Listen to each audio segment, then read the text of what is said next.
It was never about wanting the game to be off. And Wigan's players were told, look, we might be able to sort something out, so get yourselves ready to play tomorrow anyway. Widnes' players were told the same thing, so neither set of players were disadvantaged from it. Both sets of, both clubs thought a game could happen. So I just think some sort of fine for the communications process would be appropriate. There you go. I can't add any more colour to that. No. Like I say, it's just rugby league being rugby league for me. I think it's Wigan Warriors being Wigan Warriors in their unique circumstances. I can't think of this happening to other clubs for reasons other than actually the game couldn't be played. Our game could have been played. If a football team didn't play at that stadium, no one would have been talking about that game of course. Not being possible to be played. It's all about the football team exerting their pressure. What I say by it being rugby league, it only happens in our sport. Well, do you know what I mean? It's like, I don't want you to tell me where it does that. In January, right, the NFL, which I often hold up as the greatest sports league in terms of the way it's run, the way it's administered, that sort of stuff. So the NFL moved a game from 1 o'clock their time to 8:30 their time on a Sunday night. So it actually meant fans of the visiting team couldn't go to that game now, maybe, because they couldn't fly back after the game. Okay. Because they would have to stay over after the game or whatever. Yeah. Not that most of them that would go and wouldn't have booked the next day off either way, but it was moved, and it was a playoff game. It was a very crucial game. Right. It was a knockout game, effectively the quarterfinals for the Super Bowl. Okay. And it annoyed me because it was the Steelers, and I had to stay up till 4 o'clock in the morning to have watched it, when I would have been watching it at 6 o'clock and then gone to bed early. Oh, there we go. So this is still the feedback section of the podcast. Has anybody else been in touch? Yeah, last one, Luke Williams. Yeah, we fucked up again. At Luke Williams MMA, he says, when you read the Challenge Cup results, Friston is pronounced Fryston with a loose S. Sorry for being a dick about it. Don't worry about it, mate, as these are the sort of things we need to learn. To which I replied to him, the dickish part is that you've waited till 3 rounds of the cup to tell us how to pronounce Fryston. There's that dickhead mispronouncing Fryston again. Well, let's see if I can get it right. We don't want to upset him. Who? Fryston. No, they'll be after us, won't they? They'll be broken. I'll do a podcast with a broken jaw. If you're listening to the Super League with a wired jaw. Right. That's the feedback and shout-outs taken care of. Let's take a look at our news from around the world of rugby league.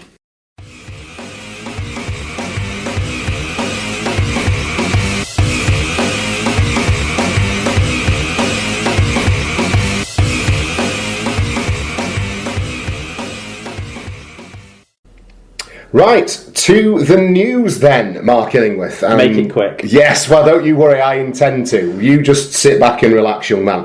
The RFL have issued this week a statement confirming that it's asking its referees to clamp down on instances of unsportsmanlike behaviour at the play the ball, which is something we were talking about last week. It's all very sensible, yeah. It is. The RFL statement reads, following a review of the first 2 weeks of the Betfred Super League season, it has become clear that some players are deliberately passing a ball into a player with the sole intention of forcing the match official to have a penalty award a penalty for offside. Having reviewed these incidents, the Rugby Football League head of match officials Steve Ganson has written to all head coaches and made it clear that in these situations, match officials have now been instructed to consider Section 15I of the laws of the game, which state that a player is guilty of misconduct if he behaves in any way contrary to the true spirit of the game. This does not in any way absolve a defender of his responsibilities to clear the ruck, the statement says, and the defending team will still be penalised should a match official deem he is interfering with play. So it was like, and Colin Renner got in touch, didn't he, as well? And he said, so it's still down to how ref interprets each individual interference, but at least they've addressed it for now. And it certainly seemed to have an almost immediate impact. Yeah, I didn't see any of it over the weekend. I saw opportunities for it to happen in the, 6 games I saw. There you go. So yeah. And of course the referee needs to interpret it, but he needs to interpret whether it's a knock-on or a ball strip. He needs to interpret whether a player is square or not. Whether the ball's passed forward, like it was in Huddersfield. Exactly. It's his job. So it's good. It's good that they've clarified it there, because it did threaten to be a pain in the neck. Yeah. And it's been nipped in the bud. Exactly. Quick. Like it, RFL. Well done. The RFL have also this week fined Hull KR and Salford Red Devils after crowd trouble at Craven Park in last season's £1 million game. Rovers accepted a £25,000 fine, of which £20,000 will be suspended for breaching 3 operational rules. The Red Devils were fined £10,000 for 2 breaches, with £7,500 suspended, but a £3,000 fine has been added from a previous suspended breach after crowd problems at a match at Huddersfield. There we go. Oh God, this was something I wanted to talk about. And we'll talk about it. Well, I just wanted to talk about Hudgell's comments. Basically, yeah, he weren't happy, was he? Saying they shouldn't have got fined more than Salford because of all this stuff. But if you actually look at the detail, Salford have given more money over to the RFL this week than Hull have, because their suspended £3,000 has been paid. Yes. So they paid £5,500 compared to the £5,000 that actually came out of the pockets of Hull Kingston Rovers.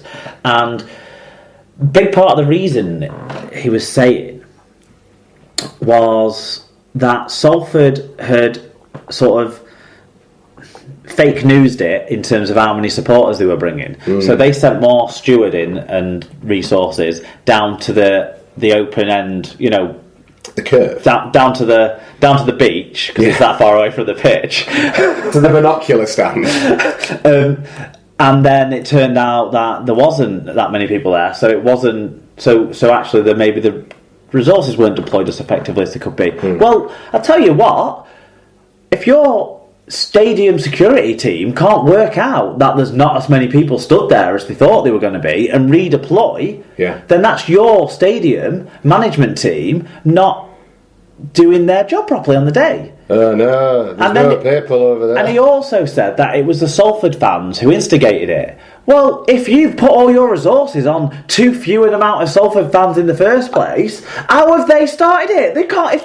They should have stopped them getting on the pitch then, shouldn't they? If they were all that, this is the points. I think they're the things that why it's the home side who always gets punished more in these instances, because it's the home side who's responsible for the correct deployment of the match day security staff. I agree. There must just be some right hard balance. And Salford, very strangely for Salford in the Marwan Kukish area, dealt with it with real class. I really like the job Ian Blease is doing as the sort of mouthpiece now. The Minister for Information. And but I think he's doing it a lot more respectfully and a lot more, because this was they didn't have an argument. Yeah. We accept the fine. We're sorry for our part in it. We don't condone it.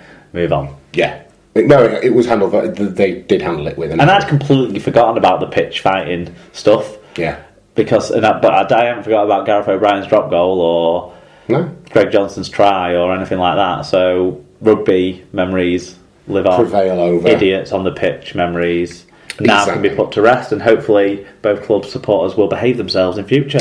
Absolutely. Okay, so away from Hull KR, Widnes Vikings coach Dennis Betts has revealed this week that Tom Gilmore will be out for between 8 to 10 weeks after sustaining an ankle injury. The injury leaves Betts with something of a dilemma as he looks for a suitable replacement in his squad, though he believes he does have players who can cover Gilmore's absence. I'm not going to do a Dennis Betts impression. Tom Gilmore's got the classic syndesmosis. Yes, the classic syndesmosis. Betts confirmed at his weekly press conference. He turned his ankle in the corner, someone's landed on it, and he's got a syndesmosis. Syndesmosis, there you go. Which means he's going to be at best out for 8 weeks, and at worst it could be 10. That's the curse of our halfbacks at the moment, he went on to say. So, any press conferences all year, this is the one I would have most wanted to be at for Dennis Betts dropping this. Well, it's spelt differently in the bit I'm reading out twice, so I don't know if it's syndesmosis or syndemosis. Syndesmosis, I don't know either. So whoever, Dr. Bob will clarify, I'm sure. Exactly, yeah. He was he was very concerned about my perineum on her ankle stuff. Bob. Yeah. Is what it is. But do you know what? Ankle stuff. Craven did alright. We'll talk about that later. Bradford Bulls have signed young Salford forward Daniel Murray on a month's loan. The prop joined the Red Devils for the beginning of the 2017 season from Warrington and appeared in all 3 of their pre-season fixtures, and he's a bit of a beast by all accounts. Dewsbury Rams have signed Liam Coe, Alex Brown and Daniel Igbinedian. Coe has has been brought in to strengthen the Rams' halves from the Hemel Stags. Shocking that Hemel and Dewsbury are doing business. Igbindian does join Dewsbury on a month's loan from Castleford, however, and winger Brown is a Jamaican international with extensive championship experience. Yeah, he's been at Batley and Halifax. He's had more clubs than Tiger Woods. They could just be Batley and Halifax, though. Having said that now, it's like the guy. Who else has he played for? Anyway. Okay, former Newcastle Knights winger James McManus is set to sue the Knights over the concussion which ended his career in the NRL. The Scotland-born winger played 166 NRL games and also represented New South Wales in State of Origin. He suffered the last of a series of concussions in last season's game against South Sydney in round 20 of the NRL. I think that should say 2015s, actually. I don't think he played last year. He was, sorry. No, it's okay, don't worry. Whenever it was in round 20 and it was against South Sydney. He was sidelined for the rest of the campaign and has since retired from playing rugby league. He now works in a business development role in the club's corporate offices. Fair play. See how that could be quite precedent setting. Yeah, I'm sure the NRL podcasts that are all kicking into gear this week for the start of their season will cover it. More than we will do here, but it's a significant development, and it was one of those things that was always potentially going to happen. That someone was going to sue club. It'll be interesting to see how it goes, because obviously the case will depend around whether they think the club have deliberately forced the player to go back into games when he wasn't really recovered from his head knocks or not, and it'll be about that forceful coercion or not, which has always been a debate. Such shaky ground, because a lot of players do actually volunteer themselves to do stuff regardless of what the medical staff would advise, and we now see medical staff actively pulling players off the pitch when they're trying to get back onto the pitch and not the other way around. I almost feel like with stuff like this, and obviously there's a lot that will come out in the wash regarding the specific case of James McManus, and I'm not au fait with it, but I almost feel like there needs to be a statute of limitations or some kind of cut-off point with this, because the culture of rugby league and the culture of our sport involves men putting themselves on the line for a team. Now, the conversation, I'm certain 20 years ago would have gone very differently from how it goes now in terms of how you feel and get yourself back out there, but similarly, these lads get out and they play and they work hard for their team and they stand shoulder to shoulder with each other, and they day in, day out get it drilled into them. Don't let your teammates down. Don't fucking let your mate down. Stand up for yourself and stick to stick with each other. So we've had that indoctrinated into yourself for so long. Of course you don't voluntarily go off. So I almost feel like there needs to be a cut-off point where it says, right, we have been actively pursuing this line of policy on concussion since 2014. Pre-2014, handle cases on an individual basis. Post 2014, there's a specific set of rules that need to be followed, and if you are found guilty of not following those rules, the punishments will be really high and really severe.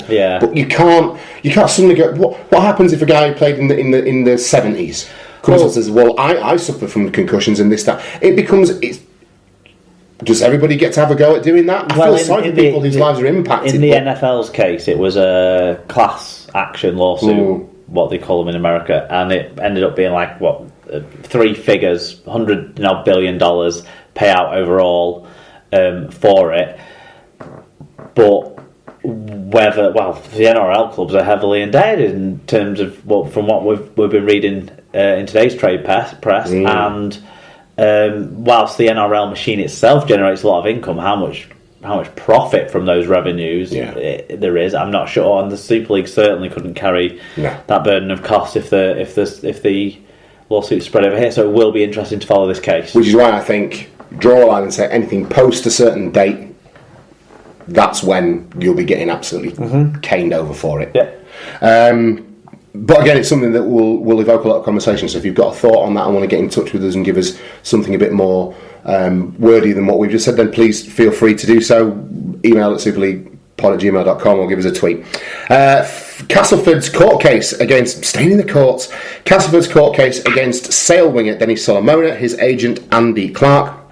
excuse me, and the Sharks at the High Court will be adjourned. Super League side Castleford are understood to want £500,000 in compensation after the 23-year-old quit to join Sale. He was contracted at the Tigers until 2018, but moved to the Premiership team in December on a 3-year deal. BBC Sport understands that an out-of-court settlement for the former Samoa